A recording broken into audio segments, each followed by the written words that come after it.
안녕하세요. 조울증과 우울증이 뭐지? 그리고 어떻게 하지의 질문들에 도움을 드리는 조은의 마음약국입니다. 저는 조 엄마입니다. 오늘은 조은의 마음약국의 구독자이자 마인드포스트 시민기자로 활동하고 있는 K 리커버리님의 치유 수기를 소개합니다. 그녀는 이 수기로 지난해 보건복지부 주최하는 정신질환 인식 개선을 위한 사회복귀 수기 공모전에서 대상을 수상했습니다. 그녀는 이 글을 더 많은 이들이 읽었으면 하는 바람으로 마인드 포스트에 기고됐고요. 여기 그녀의 힘겨웠던 병과의 싸움과 치유의 전문을 제가 읽어드립니다. 제목, 리커버리는 그 어디에나 있다. 지난 정신사회재활학회 세계학술대회 때 처음 들었던 심포지움의 제목은 재난과 트라우마였습니다. 우리는 세월호 사건이나 의정부 방화 사건 등 수많은 재난의 상황 앞에서 어찌할 수 없는 무기력을 온 국민이 겪었습니다. 심포지움에는 그 가운데 경험하는 패닉이나 공황 상태, 무력감, 컨트롤 타워의 부재 등에 대해 이야기했습니다. 그 이야기를 들으면서 저 역시 정신 증상의 경험이 마치 뇌 속에 폭풍이 훑어 지나간 것과 같다고 생생하게 떠올렸습니다. 세상은 그대로인데 갑자기 나만이 이 엄청난 경험을 하고 있었습니다. 그 공포에 압도되어 집 밖으로 나갈 수도 없었고 급기야 심한 무력감에 시달렸습니다. 개인적으로 바로 재난의 상황과 매우 흡사하다는 생각을 했습니다. 마치 내 머릿속에 전쟁이 일어나서 폐허가 된 것 같았습니다. 심한 공황 상태가 지속되어 공포에 짓눌려 마치 내가 아닌 것 같은 경험을 했습니다. 더군다나 나에게 조울병 진단까지 내려졌을 때 내 인생의 최악의 재난을 겪은 시기였구나 라고 후에 떠올렸습니다. 저는 조울병을 가진 당사자로 현재 리튬 600mg을 복용하고 있습니다. 그리고 남편과 세 아이와 함께 살고 있습니다. 저의 내적인 경험의 변화를 바탕으로 저의 리커버리 이야기를 하려고 합니다. 저의 리커버리 스토리를 읽으시면서 회복의 비결을 찾기보다는 회복의 실마리를 발견한다면 매우 보람될 것이라고 생각합니다. 저는 사실 사춘기 때부터 심한 감정의 업다운을 겪었습니다. 성인이 된 후에도 그것이 주기적으로 반복되었지만 절대로 정신과에 갈 생각을 하지 않았습니다.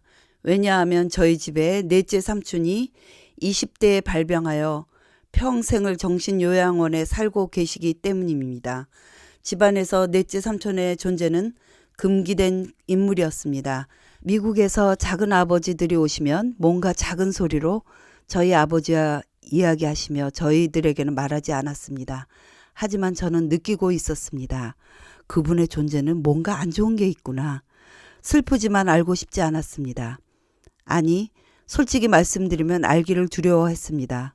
그래서 나에게 있어 정신질환이라는 네 글자를 내 인생에서 절대로 용납할 수 없었습니다. 하지만 제가 가지고 있었던 불안이라는 소위는 인생의 여러 사건마다 불쑥불쑥 튀어나오곤 했습니다. 그 결혼과 출산이라는 인생의 큰 일들을 겪으면서 불안의 증상들이 점점 저를 사로잡기 시작했습니다. 특히 결혼 초 시댁과의 갈등을 겪으면서 걷잡을 수 없이 커져가기 시작했습니다. 또 첫 아이 출산 후 극심한 산후 우울증과 육아 우울증을 겪으면서 나의 정신력은 바닥을 기게 되었습니다. 아이를 돌볼 힘도 일상생활을 꾸려갈 힘도 없었습니다. 그 후에 저는 심리 상담을 받기 시작했습니다. 절대로 정신과는 갈 수 없기 때문이죠. 하지만 상담을 받는 그때뿐이고 또다시 감정 조절이 안 되어 일상생활을 할 수 없는 일들이 반복되었습니다. 극심한 산후 우울증을 겪었지만 정신과를 찾고 싶지는 않았습니다. 그러던 차에 30대에는 갑자기 자신감이 넘쳐서 성공신화와 부동산 광풍에 휩쓸려 당시 29평 빌라 전세를 팔고 오피스텔 하나와 변두리의 아파트 하나를 제 마음대로 샀습니다. 그리고 저희는 반지하 재개발 아파트 값싼 전세로 들어갔습니다. 곰팡이 나는 아파트에 이사 첫날 이 모든 것이 잘못되었음을 직감했습니다. 하지만 저에게는 경제적으로나 심리 정서적으로나 돌아갈 출구가 없었습니다.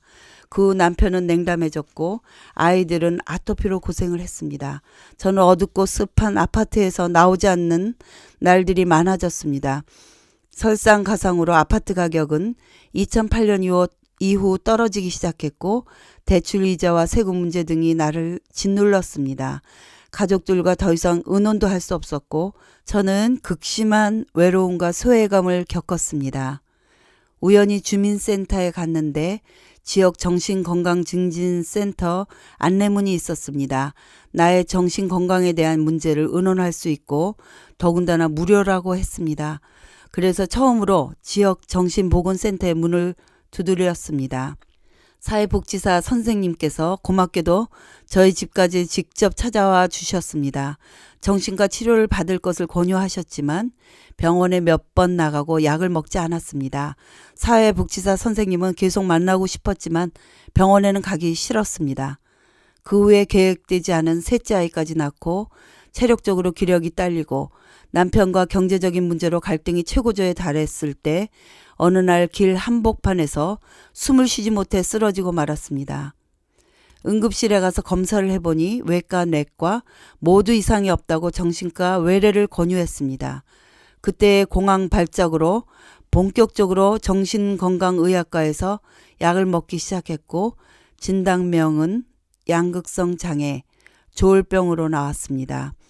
사는 것도 힘든데 내가 정신질환에 걸리다니 너무 괴로웠습니다.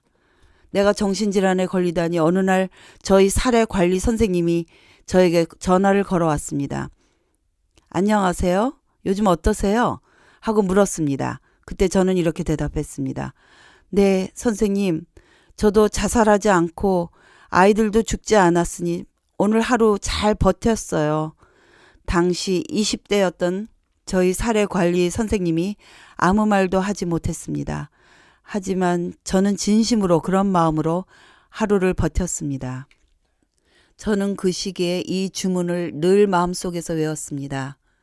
이 또한 지나가리라 라고 주문을 외우면서 하루를 버텼습니다.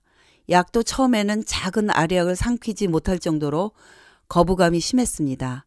입마름과 침이 고이기도 하고 머리가 균형이 잘 안 잡혔습니다. 또 약을 먹을 때 원망의 대상이었던 남편과 시댁을 향해 내가 누구 때문에 약을 먹는 줄 아느냐며 먹었습니다. 하지만 더 이상 이렇게 살 수는 없다고 생각이 들었을 때 지역 정신건강증진센터에서 하는 정신질환 환우와 가족들의 교육과정인 패밀리 링크 교육을 받게 되었습니다. 기초과정, 심화과정, 중앙, 심화과정을 거쳐서 체계적으로 정신건강 지식을 배우게 되었습니다. 조금씩 제 안에 바른 지식이 쌓이면서 나의 병과 증상 등에 대해서도 객관적으로 바라볼 수 있는 힘이 생겼습니다. 패밀리 링크 안에서 소규모 스터디가 있어서 거기에 참여하기도 했었는데 패밀리 링크 교재 외에도 정신건강 관련 책을 능동적으로 함께 읽으며 지식을 쌓아갔습니다. 예전 같으면 서둘러 직장을 구해야지, 얼른 돈벌이 해야지 이렇게 생각했을 텐데 공부를 하고 나 자신을 관찰해보니 나의 회복 수준이 아직 직장을 감당하기는 어렵다고 판단이 됐습니다. 또 어느 교수님이 교육도 재활이다 라고 하신 말씀이 생각나서 공부하면서 좀 더 있다가 취업을 준비하자라고 결정을 내렸습니다. 그러면서 패밀리 링크 교육과 강의를 하게 되었습니다. 처음에 강의 준비를 하는 것이 너무나 부담이 되었지만 준비하면서 공부가 되었고 발표하면서 여러 선생님들께 피드백을 받으며 확신이 생겼습니다. 서양 속담에 가르치는 것은 2번 배우는 것이다 라는 말이 있는데 정말 맞습니다. 막연하게 알고 있던 것을 발표를 하니 흔들리지 않는 지식이 되었습니다. 예전에 의정부 고시원 참사 때 비번 소방관이 거기 있었다고 합니다. 모두가 패닉 상태에 놓였을 때 그는 소방도를 알고 불길이 어떻게 번지는지 알고 있었기 때문에 사람들을 대피시켰다고 합니다. 지식이 있었기 때문에 그 골든타임을 지킬 수 있었던 것입니다. 어느 정신장애 당사자가 말했습니다. 무지가 병보다 무섭다. 정신건강 지식은 이제 전문가들 뿐만 아니라 가족과 당사자가 열심히 깊이 있게 공부하고 관찰해서 전문가와 함께 이 병을 싸워야 합니다. 그래서 위기를 넘기고 재발을 방지할 수 있다고 생각합니다. 조현병에 대한 무지는 병보다 무섭다. 저는 나 자신에게 다짐하는 의미로 리커버리 선언문을 써보았습니다. 리커버리 선언문. 저는 조울병을 인식하기까지 편견과 선입견으로 10년이라는 시간이 걸렸음을 매우 안타깝게 생각합니다.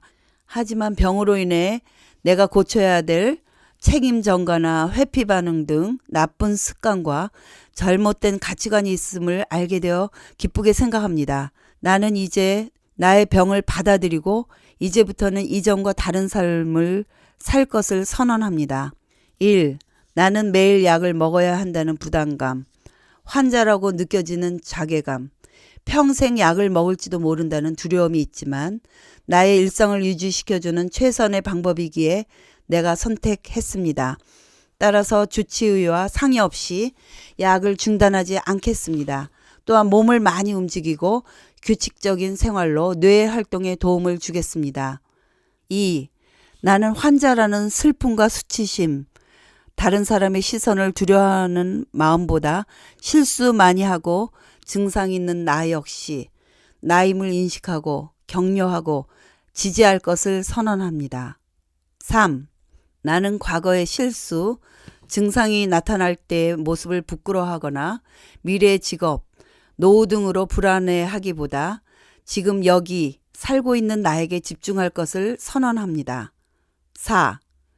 밤하늘에 혼자 빛나는 별처럼 유명해지고 다른 사람의 관심을 받으려 하기보다 새 아이와 남편과 함께 나누는 저녁 밥상, 옆집 사람과 나누는 짧은 수다, 소박한 일상이 기적임을 알고 소중히 여기는 사람이 되겠습니다. 5. 나에게 있어 회복이란 되돌아가는 것이 아니라 알을 깨는 것입니다. 그래서 이것을 리커버리라고 부릅니다. 지금 여기에 집중하기. 나는 혼자가 아니고 세상에 배워야 할 것이 많습니다. 점점 좋은 세상이 될 것이라는 희망을 잃지 않고 다른 사람들과 함께 갈 것을 선언합니다. 또 당사자로서 이 사회에 드리는 재원도 생각해 보았습니다. 먼저 편견의 눈이 아닌 발견의 눈으로 우리를 바라봐 주시길 바랍니다. 누구보다도 무한한 가능성이 있습니다. 정신장애인의 새로운 발견에 힘써 주시고 재능 있는 당사자들을 발굴해 주세요. 수많은 예술가, 사업가, 정치가들 중에 정신장애를 갖고 있는 사람들이 있었습니다. 그리고 상처 입은 치유자, 더 운디드 힐러로서 동료 지원 전문가, 정신장애를 경험한 사람들이 다른 정신장애인을 돕는 사람을 우리 동료 지원가라고 부릅니다. 이 동료 지원가는 치료효과가 아주 탁월합니다. 동료 지원 전문가를 교육, 양성하여 실제 치료 현장에 협업할 수 있도록 여건을 마련해 주시기 바랍니다. 마지막으로 부디 우리를 비웃지 말아주세요. Don't laugh at us. 정신질환자를 배관시하기보다 이해하려는 노력이 필요합니다. 우리는 병과 싸우는 것만으로도 힘겹습니다. 돌이켜보면 리커버리는 그 어디에나 있었습니다. 단순히 예전의 병나기 전으로 돌아가야 하는 것이 아닙니다.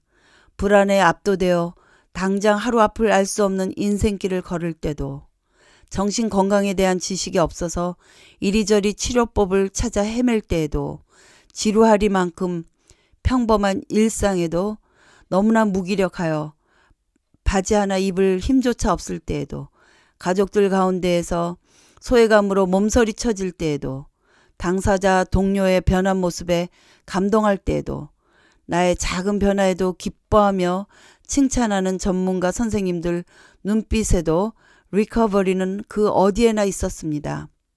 리커버리를 폐부 깊숙이 원하는 가슴 가운데 희망의 씨앗을 품고 있는 한 리커버리는 그 어디에나 있었습니다. 그래서 기어코 그 씨앗을 싹 틔웁니다. 우리 모두는 그 작은 씨앗의 소중함을 알고 함께 손을 모아 그 씨앗을 보호하고 가꾸어야 합니다.